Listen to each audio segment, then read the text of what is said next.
মাদারীপুরবাসীর পক্ষ থেকে লাল গোলাপের শুভেচ্ছা। মাদারীপুরবাসীর পক্ষ থেকে মাতাবাসীর পক্ষ থেকে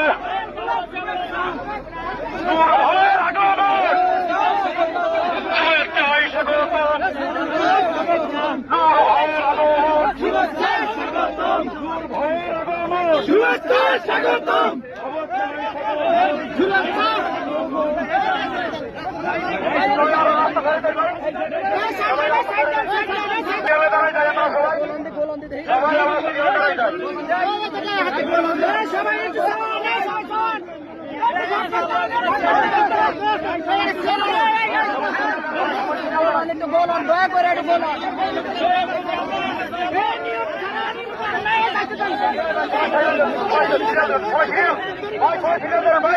সবাই খেলারি করে